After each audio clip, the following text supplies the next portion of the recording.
सभी को नमस्कार। हमारे central government employee weekly magazine episode number 36 में आपका स्वागत है। ये हमारा एक छोटा सा प्रयास है जहाँ पे हम सेंट्रल गवर्नमेंट, स्टेट गवर्नमेंट एवं जो पीएसयू और बैंक से रिलेटेड एम्प्लॉयज़ हैं उनके लिए जो इम्पोर्टेंट ऑर्डर्स हैं वो आपके सामने लेके आते रहते हैं। सो अगर आपको प्रयास पसंद आए तो वीडियो को लाइक कीजिए, शेयर कीजिए, चैनल को सब्सक्राइब कीजिए। आज की जो हमारी वीडियो है वो छोटी ही होने वाली है बिकॉज इस वीक में जो इम्पोर्टेंट अपडेट है वो एक ही है and that is also related to old employees या जो अभी रिटायर होने वाले हैं उनसे रिलेटेड है। So that is notional increment for retiring employees और ये ओपीएस पे ही एज पर नाउ एप्लीकेबल होता है। सो पहले हम आपको ऑर्डर शो कर देते हैं जो अभी रिसेंट आया है।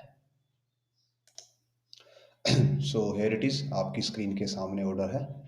Government of India, ministry of personnel and DOPW की तरफ से, पर्सनल एंड ट्रेनिंग की तरफ से 20 मई का ऑर्डर है। और ये क्या है? Regarding grant of notional increment on 1 July 1 January to the employees who retire on 30 June and 31 December. Means जो एम्प्लॉयज 30 जून और 31 दिसंबर को रिटायर हो रहे हैं और अभी जो ओपीएस के अंडर आते हैं, मीन्स जिन्होंने 2003 से पहले ज्वाइन किया था, तो उन लोगों को यहाँ पे गवर्नमेंट एक क्या देगी? नोशनल इंक्रीमेंट देगी सो दैट उसके बेसिस पे उनकी पेंशन को कैलकुलेट किया जा सके। Because as you already know कि ओपीएस के सिनेरियो में जो पेंशन है वो लास्ट बेसिक का 50% होता है, उसके ऊपर डीए मिलता है। सो यहाँ पे अगर एक इंक्रीमेंट उनको मिल जाता है, सपोज कीजिए किसी का बेसिक 60,000 है और अगर उनको एक इंक्रीमेंट भी मिलता है तो उनको अराउंड 2,000 रुपीज का एक इंक्रीमेंट मिलेगा। सो उनकी मंथली पेंशन में एटलीस्ट वन बेसिक में 1,000 का इंक्रीज हो जाएगा।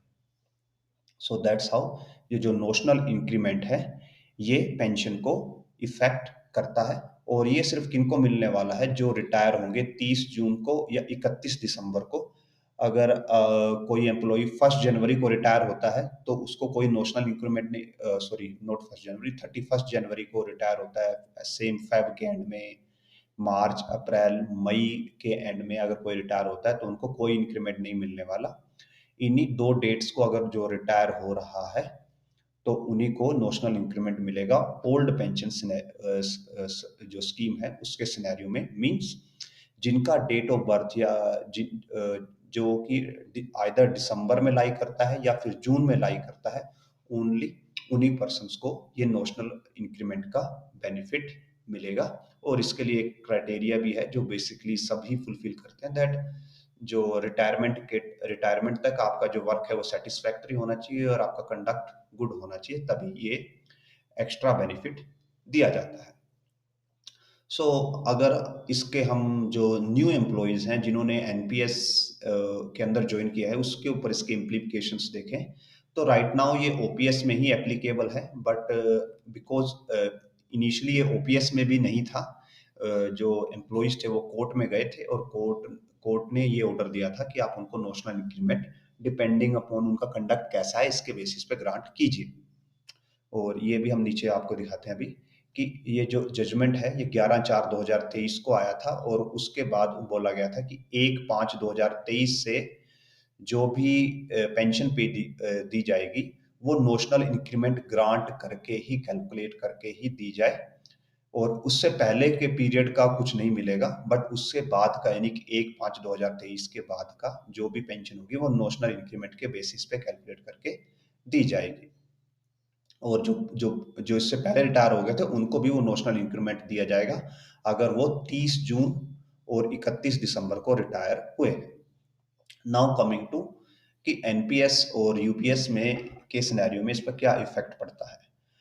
अगर समहाउ इन फ्यूचर ये आगे चलता है और एनपीएस और यूपीएस के एम्प्लॉयज पे भी ये लागू होता है तो एनपीएस के सिनेरियो में कोई असर नहीं पड़ने वाला, बिकॉज एनपीएस में आपकी पेंशन लास्ट बेसिक के हिसाब से डिसाइड नहीं होती, वो आपके कंट्रीब्यूशन के हिसाब से और मार्केट के रिटर्न आरओआई के हिसाब से डिसाइड होती है। बट अगर यूपीएस के सिनेरियो में देखा जाए तो यूपीएस में अगेन आपकी पेंशन है जो आपके बेसिक के हिसाब से डिसाइड होती है, बट इवन देन वहां पे अगर आपको नोशनल इंक्रीमेंट मिल जाता है तो उसका इफ़ेक्ट बिल्कुल नेग्लिजिबल होगा, बिकॉज़ गवर्नमेंट ने वहाँ पे एक जो लाइन ऐड की है कि आपका पेंशन कैलकुलेट करने के लिए जो बेसिक है, वो लास्ट बेसिक नहीं होगा, वो लास्ट 12th मंथ 12 महीनों के बेसिक का एवरेज होगा। सो इन दैट सिनेरियो कि अगर आपको नोशनल इंक्रीमेंट मिलता भी है, तो वो सिर्फ 1 महीने में आपको नोशनल इंक्रीमेंट मिलेगा, बाकी के 11 महीनों में आपका पुराना बेसिक ही होगा। सो जो आपका as a whole average basic है, उस पे एज़ सच कोई फ़र्क नहीं पड़ने वाला। और आप सो फ्रॉम दिस की तो उसकी आपकी पेंशन पे भी एज़ पर कोई फ़र्क नहीं पड़ेगा। सो गवर्नमेंट ने इस नोशनल इंक्रीमेंट को भी यूपीएस में नलिफाई एक तरीके से कर दिया है। और जो रिसेंट डाटा आया था अभी यूपीएस में स्विच होने के लिए, कि जो एम्प्लॉइज एनपीएस के अंदर हैं और जो यूपीएस के अंदर स्विच होना चाहते हैं या जिन्होंने स्विच किया है, वो अराउंड ओनली 10,000 एम्प्लॉइज हैं जिन्होंने एनपीएस टू यूपीएस स्विच किया है। और ये स्कीम को और बढ़ावा देने के लिए अभी गवर्नमेंट क्या कर रही है कि गवर्नमेंट हर ऑफिसेज में जो मेन हेडक्वार्टर्स हैं वहाँ पे प्रेजेंटेशंस बना के भेज रही है, मींस सो दैट जो एम्प्लॉइज हैं उनको अवेयर किया जा सके एनपीएस टू यूपीएस स्विच करने के लिए, और उनको यूपीएस के फायदे के बारे में बताया जा सके। So again that's your personal choice कि आप एनपीएस या यूपीएस में से क्या स्विच करना चाहते हैं। एंड अगर आप एक कंपैरिजन देखना चाहते हैं तो हमने कंपेयर किया हुआ है, जो प्ले लिस्ट है आपको हमारे कंपैरिजन की यहाँ पे आई बटन में मिल जाएगी।